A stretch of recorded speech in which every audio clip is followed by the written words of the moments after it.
vem falar em nós e que tua água viva venha purificar, remover dos nossos corações aquilo que não é de Deus.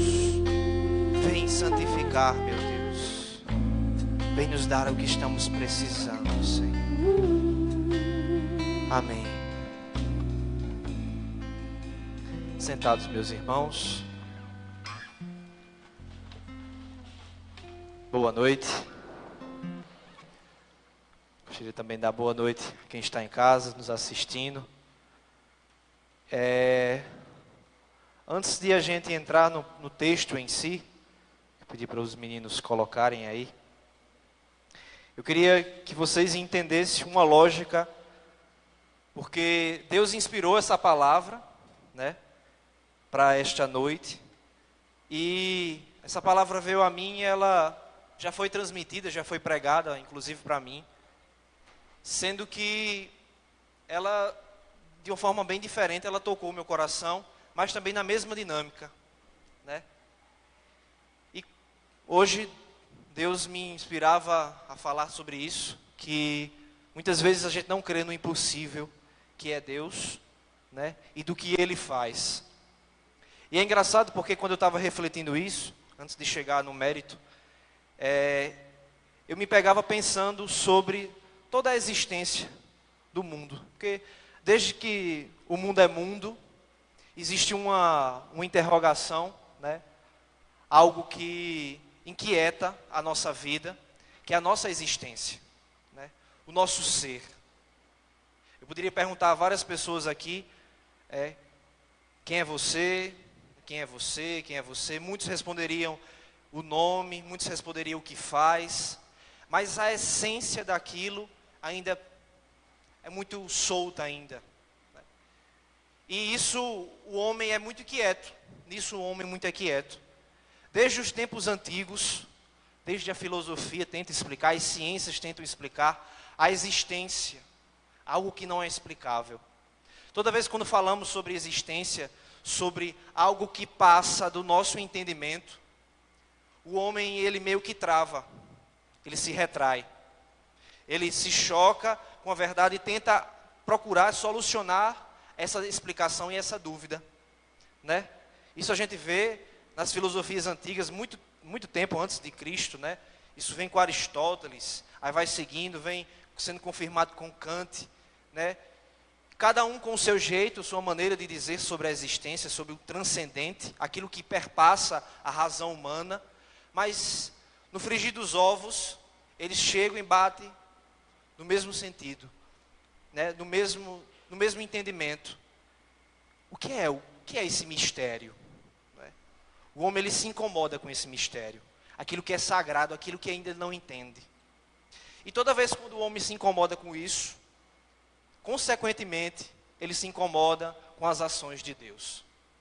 Porque Deus é mistério. Eu não sei se vocês prestam atenção, na hora da missa, toda vez o padre, ele fala uma frasezinha bem chave, depois da transubstanciação. Ele diz, eis o mistério da fé.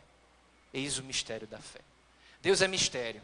Por mais que os teólogos venham, falem alguma coisa, por mais que a igreja se debruce, né, sobre o entendimento, sobre a palavra de Deus, sobre a teologia, sobre a doutrina, sempre o homem ele vai se deparar, vai se chocar com o mistério, com o sagrado. E isso, meus irmãos, incomoda o homem. Incomoda. Digo isso porque eu estava assistindo um filme há um tempo atrás. O nome do filme, não sei se vocês conhecem. O nome do filme é A Teoria de Tudo. A Teoria do Tudo ou de Tudo. Que conta a história de tudo, né? Que conta a história de Stephen Hawking. E uma das coisas muito interessantes que ele vai tentando descobrir toda a criação do mundo, o antes da criação, né? Mas enquanto ele não descobre o sentido, a construção do mundo, o interessante do filme é que ele, meio que ele ainda quebra o coração um pouquinho para ter noção, para cair ali, para se confirmar de que há realmente um ser superior. Há um mistério envolvido, há um Deus que cuida de tudo e que criou tudo. Certo? Então, somos da mesma forma. Nós, por mais que não tenhamos cientistas aqui, né? nós nos deparamos muitas vezes com o mistério e o mistério nos incomoda, porque foge da nossa realidade, foge do nosso entendimento, foge da nossa razão. Sai da nossa explicação e a gente fica incomodado. E aqui eu queria que vocês entendessem isso, para eu poder chegar no suco, no texto, na passagem que Deus inspirava. Aqui, a passagem é Gênesis, capítulo 17, 15 a 22. Depois a gente vai pular para o outro capítulo. Queria que Márcia Jorge pudesse, já que ela já deu os avisos tão bem aqui, né? Eu vou chamar a Márcia Jorge para poder fazer a leitura. Disse Deus a Abraão: não chamarás mais tua mulher Sarai, e sim Sara. Eu a abençoarei, e dela te darei um filho. Eu a abençoarei, e ela será a mãe de nações, e dela sairão reis. Abraão prostrou-se com o rosto por terra, e começou a rir, dizendo consigo: poderia nascer um filho a um homem de 100 anos?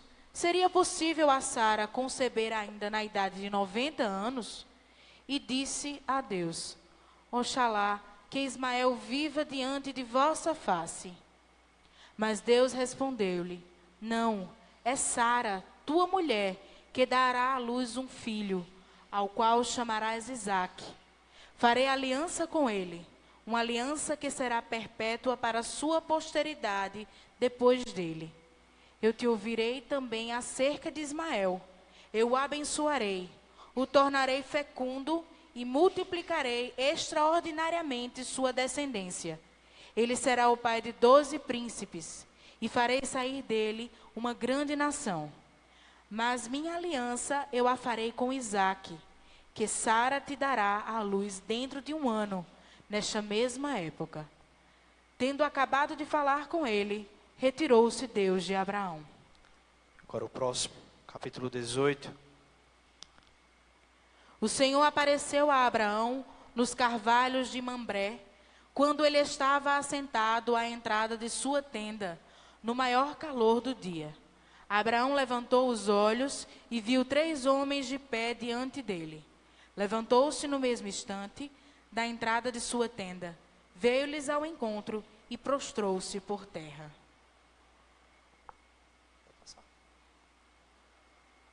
E disseram-lhe: onde está Sara, tua mulher? Ela está na tenda, respondeu ele. E ele disse-lhe: voltarei à tua casa dentro de 1 ano, a esta época, e Sara, tua mulher, terá um filho. Ora, Sara ouvia por detrás a entrada da tenda. Abraão e Sara eram velhos, de idade avançada, e Sara tinha passado da idade. Ela pôs-se a rir secretamente. Velha como sou, disse ela consigo, conhecerei ainda o amor? E o meu Senhor também é já entrado em anos. O Senhor disse a Abraão: porque se riu Sara, dizendo: será verdade que eu terei um filho, velha como sou? Será isso, porventura, uma coisa muito difícil para o Senhor? Em 1 ano, a esta época, voltarei à tua casa, e Sara terá um filho. Sara protestou: eu não ri, disse ela, pois tinha medo. Mas o Senhor disse-lhe: sim, tu riste. Palavra do Senhor. Não sei se vocês prestaram atenção, mas nos 2 textos, nos 2 capítulos, né, o autor ele vai dizer que tanto Abraão quanto Sara riram. E uma das coisas que permeiam essa risada, essa ironia, quanto à realização dela, só para a gente entender o contexto da passagem, Abraão ele é o pai da fé que nós conhecemos. Deus já tinha o constituído como servo de Deus, já tinha prometido, feito a sua aliança, certo? Sendo que, nesse meio tempo, Abraão fez o que não deveria, ele, não acreditando na promessa de que Deus iria suscitar, de fato, gerar um filho do seu sangue mesmo, ele pediu para que Sara pudesse se deitar com uma escrava, não necessariamente porque ele tinha desejos adúlteros para poder se deitar com a escrava, mas porque ele queria de fato fazer ali correr logo para que a vontade de Deus pudesse acontecer, né? Que Deus tinha prometido para ele que ele ia ter um filho gerado por Sara. Ele fez isso, não deveria ter feito, o fez, e aí Deus vem e diz: não é Sara, não é a escrava, mas vai vir de Sara. Vai vir de Sara. É como eu disse, né? E aí Abraão pega e diz, né? Começou a rir, dizendo muitas coisas, como a gente vê aí. Começou a rir, dizendo: poderia eu nascer um filho de um homem de 100 anos? E esse é o primeiro entendimento que eu queria trazer para vocês. Nós, quando olhamos Abraão querendo correr para que a vontade de Deus acontecesse, antes desse episódio de rir, Abraão, ele quer acelerar os processos que Deus quer fazer na nossa vida. Deus nos pega, nos tira de uma realidade que é preciso para a salvação da nossa vida, nos chama a uma caminhada, nos chama a uma vida concreta com Deus, mas infelizmente nós não cremos, porque aquilo que Deus quer fazer passa do nosso entendimento, passa da nossa razão. Quantos de nós aqui já nos deparamos com situações de pessoas que tinham doenças gravíssimas? Vamos colocar de exemplo aqui bem concreto, as nossas irmãs da comunidade em adoração, que não podiam ter filhos. A medicina, o mundo dizia que elas não podiam ter filhos, mas elas vieram aqui, tomaram posse da promessa e foram. E seguiram, e aconteceu. Quantas pessoas também vieram aqui, disseram que estavam com câncer, vieram aqui testemunhar de que Deus tinha curado o câncer. Mas era impossível, a ciência dizia ao contrário. A ciência dizia ao contrário. Isso aconteceu com Abraão. Ele simplesmente riu. Ele simplesmente não acreditou. Ele simplesmente jogou no lixo aquilo que Deus tinha feito para ele. Primeiro porque ele tinha realizado a sua vontade do jeito que ele queria, apressando as coisas de Deus, né? E segundo porque ele ironizou, não acreditou no fenômeno. Não no fenômeno em si externo, mas o mistério de Deus acontecendo na sua vida. Eu faço alguns atendimentos nas terças e quartas-feiras, e sempre tem as pessoas casos mais difíceis para a pessoa acompanhar, para a pessoa dizer, dar um direcionamento, um momento de oração e tudo mais. E tem aquelas pessoas que tem uma situação, uma realidade de vida que é mais fácil a gente ir destrinchando, a gente ir, né, consertando, direcionando, dando um conselho, né? E é engraçado que às vezes eu me pego com algumas pessoas que estão numa situação crítica e começam a dizer certas coisas, e eu olho assim e digo: meu Deus, é o Senhor mesmo que vai falar por mim, o Senhor mesmo que vai me orientar a dizer a essa pessoa, né? E Deus o faz, porque uma pessoa de 27 anos, aí vem uma pessoa de 40, 50 anos, já teve tantas experiências na vida, e ela chega diante de mim, começa a dizer certas coisas, bem complicadas, e aí Deus suscita, né? Mas é engraçado que tem alguns casos que quando a pessoa vai dizendo, a situação difícil, eu ali vou me convertendo. Porque tem certas pessoas que dizem: estou acontecendo isso comigo, mas eu estou indo porque eu creio na promessa de Deus e tudo mais, e a pessoa vai se empolgando. Tenho certos atendimentos que eu saio mais empolgado, mais santificado, mais purificado do que a pessoa que veio atender, né? Sendo que às vezes tem casos que chegam para mim, e as pessoas vêm falar comigo, conversar, e a pessoa está lá numa empolgação danada e dizer: Deus, Diego, olha, o Senhor falou isso, suscitou isso para mim, os caminhos de Deus estão tomando esse rumo, eu quero isso para mim, Deus fez uma aliança comigo, eu estou começando a caminhar, e é assim assado, e quando eu estou me empolgando, a pessoa chega e faz: mas, parece que aquilo destrói todo o contexto que ela está dizendo, toda a fé que aquela pessoa está colocando, vomitando ali na frente. Aí eu chego e me desanimo, que a pessoa está me santificando, eu estou tendo a oportunidade de crescer, a pessoa chega e faz um mas. E quantos mas destrói a nossa vida? Às vezes eu fico pensando no contexto gramatical, no contexto de português, porque a pessoa no primeiro explicou a dificuldade para depois falar o milagre, né? Para depois falar, né? Ela podia ter feito isso, porque no texto ficaria tão bonitinho, a dissertação ficaria tão bonitinha. Mas a pessoa vai lá falando a coisa boa e tal, eu creio nisso, mas o quê? E esse mais é justamente esse impossível quando nós nos deparamos com ele. É justamente esse impossível, que sai do nosso entendimento.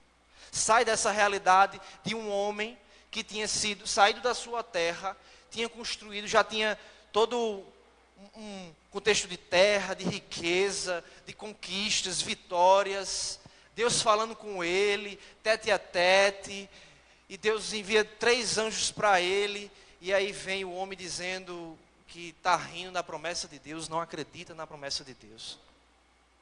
Aí, para complicar mais ainda, podendo ter uma mulher que chega para ele e diz: venha, não ria não, Abraão, não ria não, que essa promessa vai acontecer.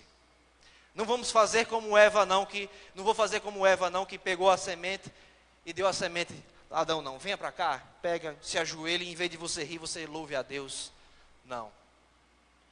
E tem pessoas dessa forma, que em vez de nos ajudar, parece que se assemelham, parece que gostam da gente. Eu não sei porque eu estou falando isso agora, acho que Deus inspira no coração, de dizer que tem certas amizades, certas companhias na vida da gente, que em vez de nos exortar, dizer a verdade, tirar a gente de situações que não é de Deus, situações que não é de caminhada, né? E aí venha concordar com a gente, porque é do meu agrado.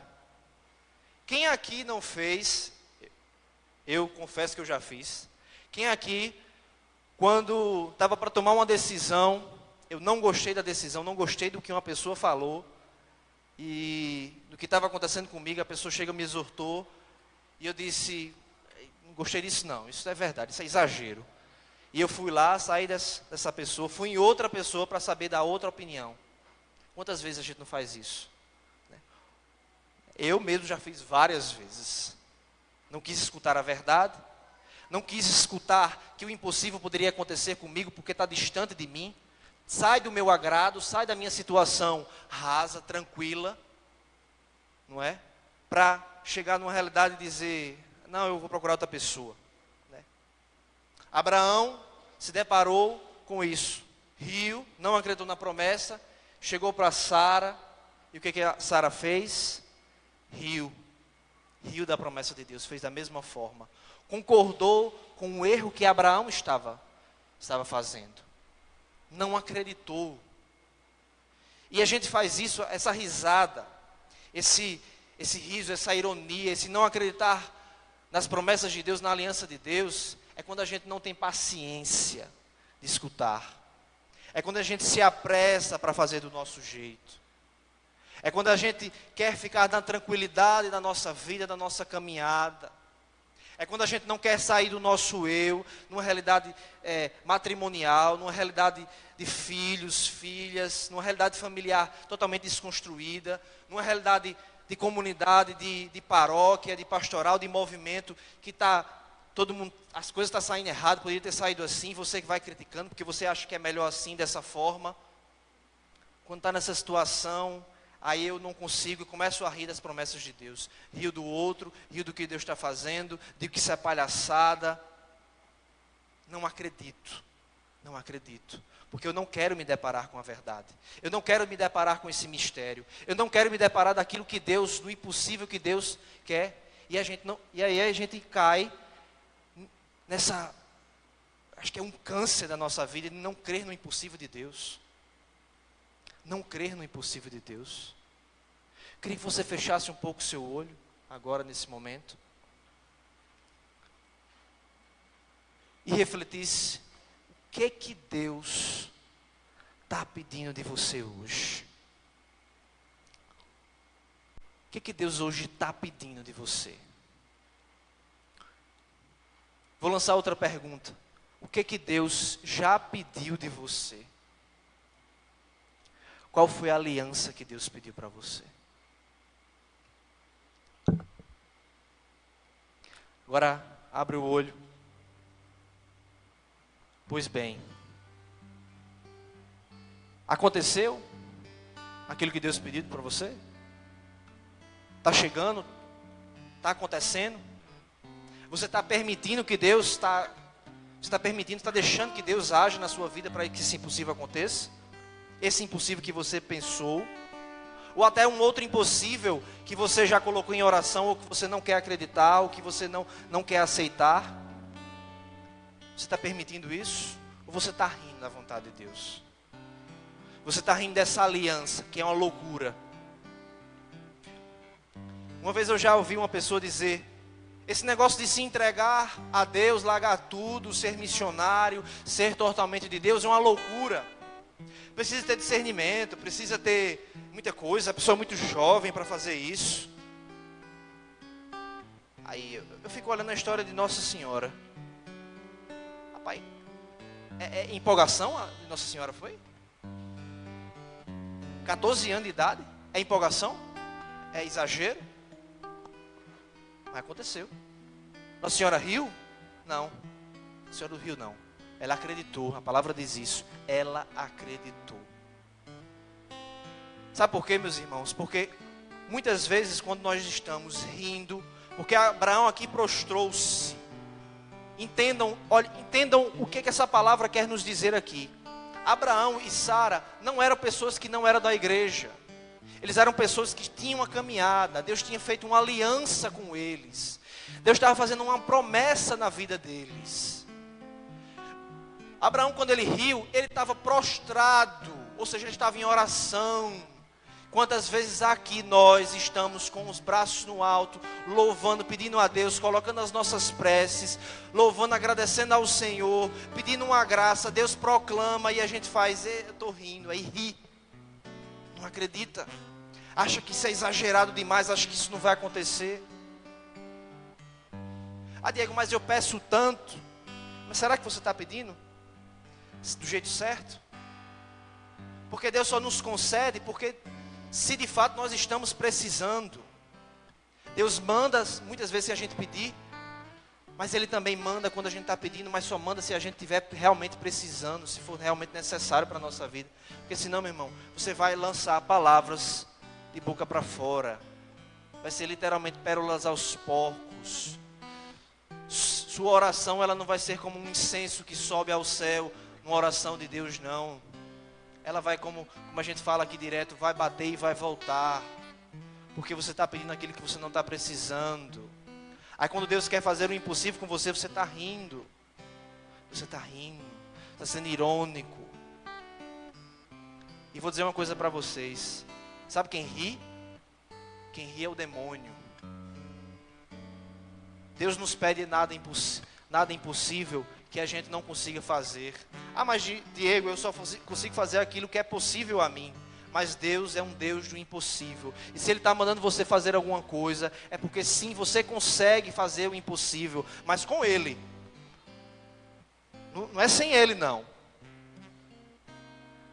Quem nos engana, quem ri da gente, quem ri das promessas de Deus, quem vive rindo de você quando você peca, quando você cai, quando você fica louvando a Deus e quando sai daqui da adoração, chega em casa, se depara com uma situação de estresse, uma situação que lhe tira a paciência, uma situação que faz esquecer toda a promessa, tudo que Deus suscitou para você. Sabe quem faz isso? Quem ri da sua cara é o demônio. Mas sabe por quê? Porque você está permitindo que ele dê tapa na sua cara. Está permitindo que você está permitindo, que o seu rosto fique à mercê da tapa do demônio. Mas eu digo em nome de Jesus, saia dessa ironia, saia dessa risada, porque essa risada do demônio, essa risada maléfica que não quer fazer a vontade de Deus, a promessa e a aliança de Deus acontecer na sua vida, é essa mesma risada que o mal falou para Eva. Porque ela disse que a gente não podia comer do fruto. Deus disse que não podia. Aí a serpente fez: nada, é não. Isso é conversa. Se a gente for fazer uma interpretação, a gente pode até dizer: isso é besteira. Isso é conversa. Pois bem, é isso que acontece quando a gente ri, quando a gente não crê no impossível. E vou dizer, muitas vezes eu também caminhei de forma em que eu ri da promessa de Deus.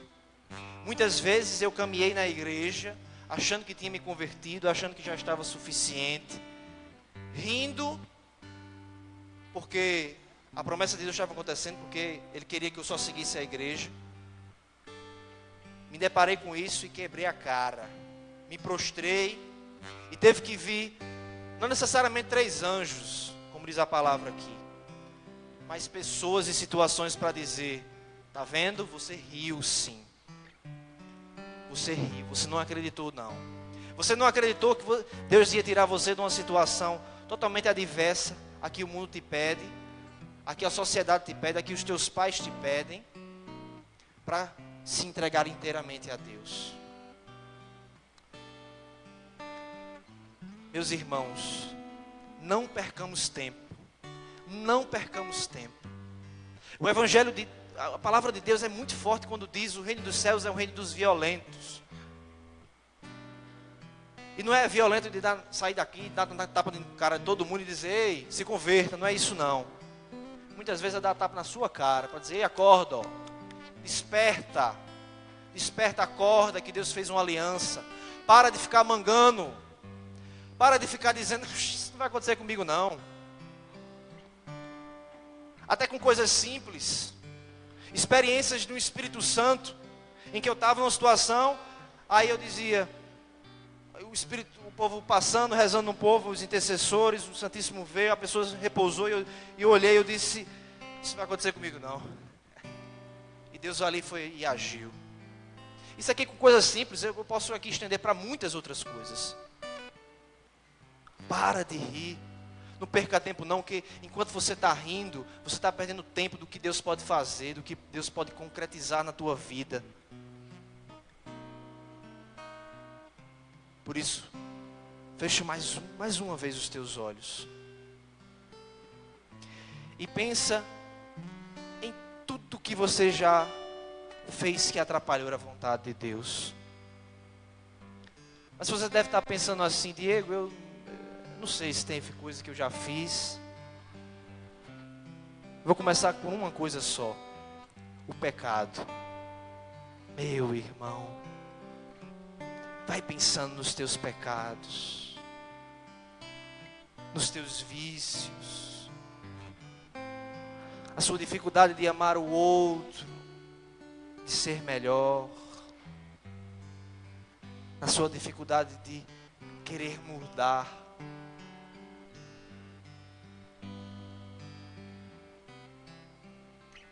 Agora abre teus olhos.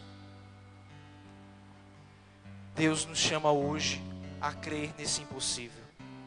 Mas não é crer de boca para fora. Pensa em tudo que você já viveu, de tudo que você já estudou, de tudo que você já vivenciou na vida, de tudo que você já viu de milagre acontecendo com o teu próximo, aqui na adoração, na palavra de Deus. Pensa em tudo isso. E diz assim comigo: eu, a partir de hoje, não vou mais atrapalhar o impossível que Deus quer fazer na minha vida. Eu, a partir de hoje, bate no teu peito 3 vezes.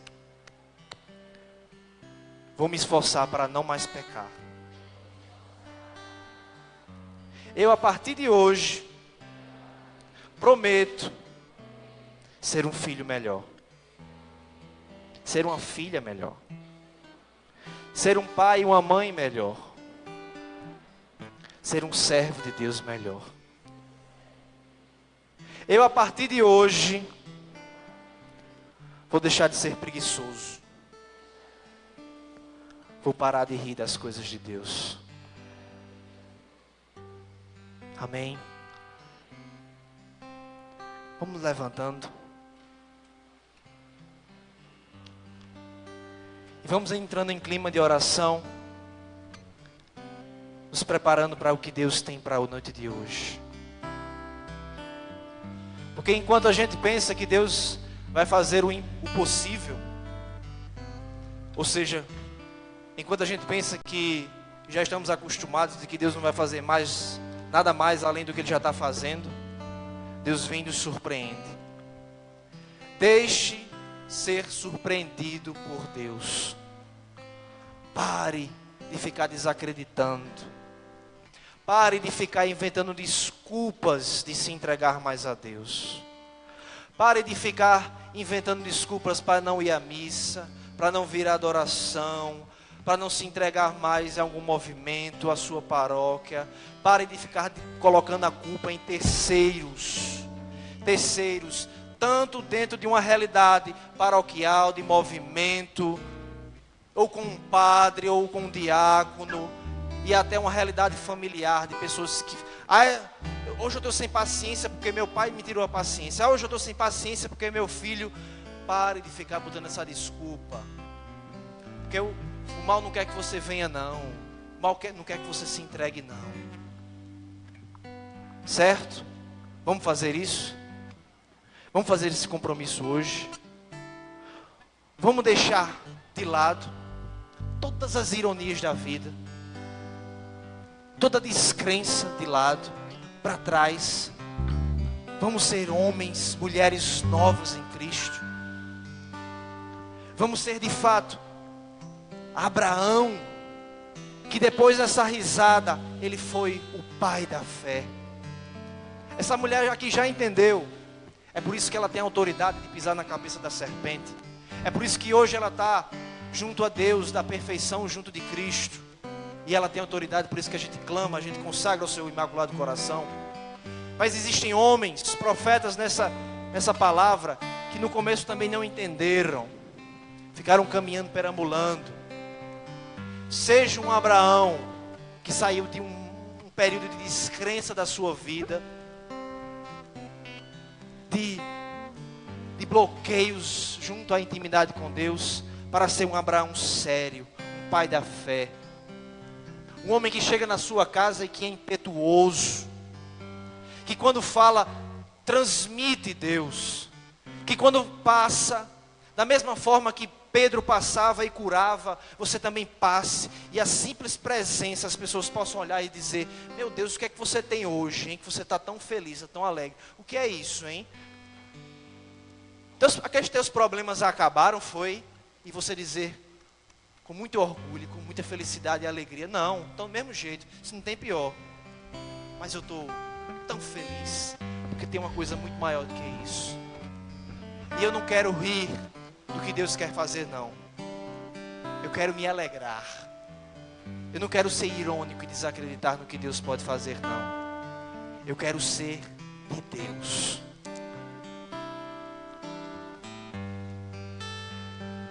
Por isso, canta essa música. O meu Deus é o Deus do impossível. E deixando Jesus Cristo entrar na tua vida. Jeová Jireh, o grande El Shaddai, Deixa Ele entrar aqui no meio de nós. que abriu